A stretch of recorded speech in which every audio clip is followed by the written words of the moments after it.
ఈ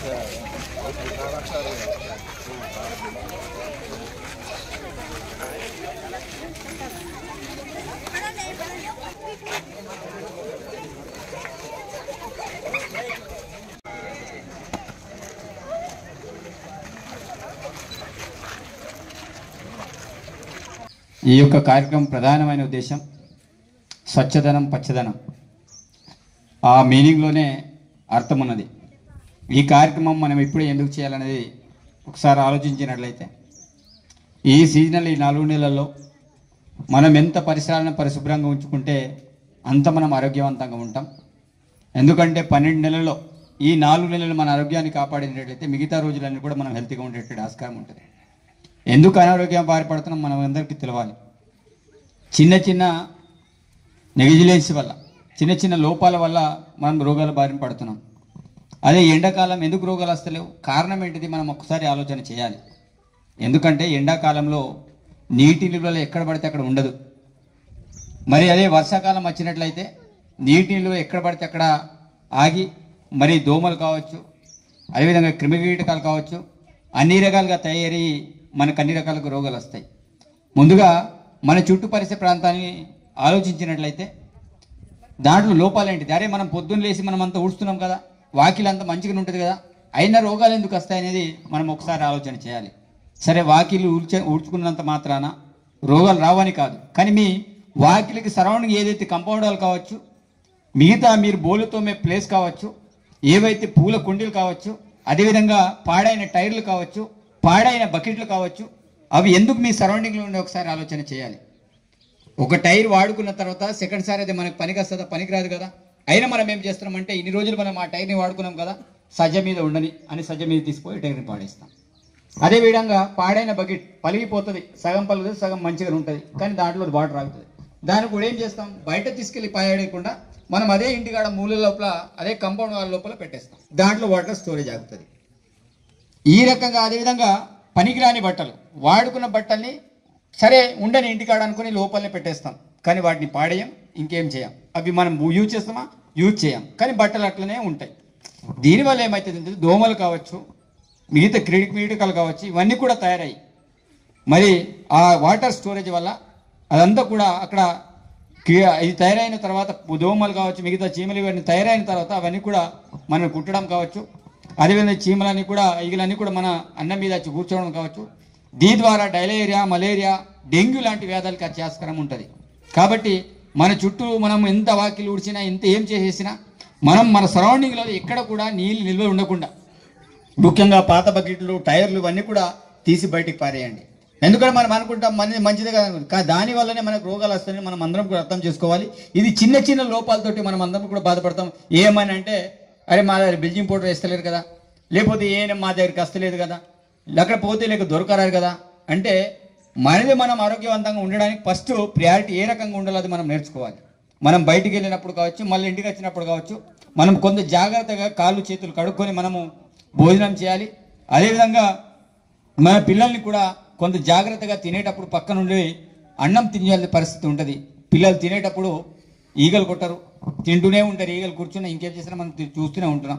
కాబట్టి ఇట్లాంటి పరిస్థితుల్లో రోగాలు అనేటి అనేకంగా ఆస్కారం ఉంటుంది. కాబట్టి వీటన్నిటి కొంత దూరంగా ఆరోగ్యవంతంగా ఉండాలంటే మరి స్వచ్ఛదనం అనే కార్యక్రమాన్ని రాష్ట్ర ప్రభుత్వం ప్రతిష్టాత్మకంగా చేపట్టడం అనేది జరిగింది. కాబట్టి ఈ కార్యక్రమంలో ప్రతి ఒక్కరు కూడా భాగస్వాములు కావాలి. ప్రతి మన చుట్టూ పరిసర ప్రాంతాన్ని పరిశుభ్రంగా ఉంచాలి. దాంతోపాటు పచ్చదనం రావాలంటే ఎట్లా వస్తుంది? మనం చెట్లను నరుక్కుంటూనే పోతున్నాం తప్ప వాటిని మళ్ళీ తిరిగి నాటేటి కార్యక్రమాన్ని చేపడతలేం. చాలామంది పోడు భూముల కోసమని చెట్లను కొడుతూనే ఉంటాం.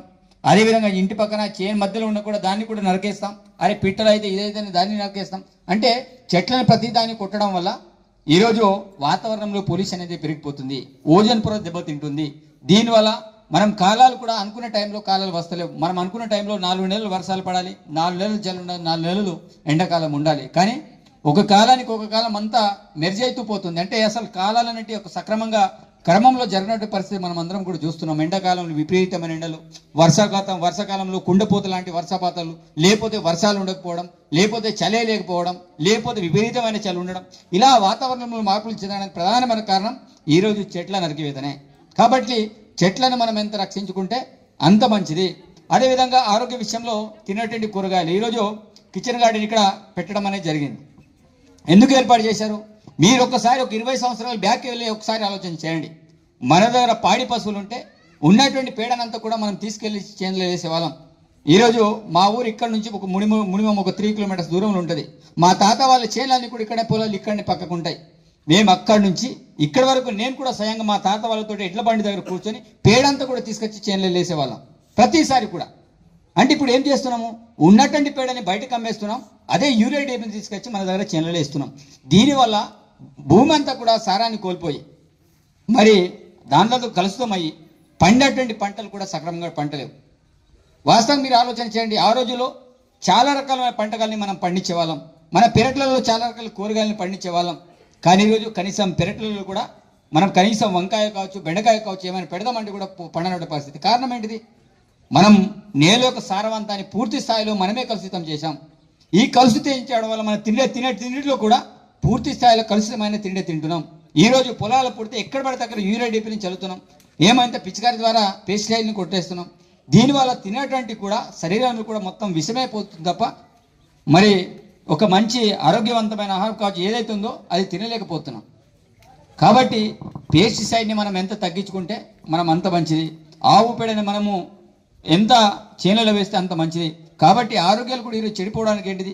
ఆ రోజుల్లో మా తాత ముత్తాతలు ఇప్పటికీ 100-150 అంటే మినిమం ఒక 100 సంవత్సరాలు బతికిన వాళ్ళు ఉన్నారు, 100-20 సంవత్సరాలు బతికిన వాళ్ళు చాలా మంది ఉన్నారు. కానీ ఈరోజు 70 సంవత్సరాల అంగే చచ్చిపోయేటువంటి పరిస్థితి, 40 సంవత్సరాల లోపల చచ్చిపోయే పరిస్థితి. ఈ రోగాల కారణం ఏంటిది? అంటే మనం తిండిలో లోపాలు ఉన్నాయి. కాబట్టి ఆ రోజుల్లో మనం ఏది తిన్నా మామూలుగా నాటు వైద్యం వాడుకున్నా నడిచేది. మేము చిన్నప్పుడు కడుపు నొస్తే ఏదో చిన్న వేలిస్తే కడుపు నొప్పి తగ్గిపోయేది. కానీ ఈరోజు వేలు తినడం కాదు, చెట్టును ఖతం చేసినా ఈరోజు కడుపు రోగం అనేది తగ్గదు. ఎందుకంటే మన కడుపులో మొత్తం అంత విషమే ఉంది. కాబట్టి దానికి ట్రీట్మెంట్ ఒకటే, హాస్పిటల్కి వెళ్ళాల్సిందే, ట్రీట్మెంట్ తీసుకోవాల్సిందే. విషానికి విషమే విరుగుడు. కాబట్టి ఆ రకంగా మనం ఈరోజు చాలామంది హాస్పిటల్కి రావడానికి భయపడతారు. చాలామంది ఏది ఉన్నా సరే ఇంటికాడనే ట్రీట్మెంట్ వైద్యం చేయించుకుంటున్నారు. ఈ రకంగా చాలామంది మనవాళ్ళు అతి తక్కువ వయసులో చనిపోతున్నారు, చిన్న చిన్న రోగాలతో చనిపోతున్నారు. దీని మీద జాగ్రత్తలు తీసుకోవాల్సిన అవసరం ఉంటుంది. అందుకే ప్రభుత్వం మన చుట్టూ పరిసరాలు పరిశుభ్రంగా ఉంటే అటోవిధంగా మనమందరం కూడా ఆరోగ్యవంతంగా ఉంటామనే ఆలోచనతో స్వచ్ఛదనం పచ్చదనం కార్యక్రమాన్ని చేపట్టింది. కాబట్టి మీరందరూ కూడా కూరగాయలు పండించే విషయమే కావచ్చు ఏదైనా సరే మనం అందరం కూడా జాగ్రత్త ఉండాల్సిన అవసరం ఉంటుంది. అదేవిధంగా ఎంపీడీ వారు చెప్పినట్టు పోతూ ఎడ్లని కూడా ఆవులన్నీ కూడా మన చెట్లను తినేస్తాయి, వాస్తవం తినేస్తాయి. గతంలో ట్రీ గార్డ్స్ కింద మనం చెట్లను రక్షించడానికి ట్రీ గార్డులు పెట్టేవాళ్ళం. ఇప్పుడు కూడా ట్రీ గార్డులు పెట్టకపోతే ఎంత కాపర్లు ఉన్నా ఒక మందకి 20-30 కాపర్లు అయితే ఉండరు. కాబట్టి దాని మీద కూడా మనం ట్రీ గార్డులను ఏర్పాటు చేయాల్సిన అవసరం ఉంటుంది.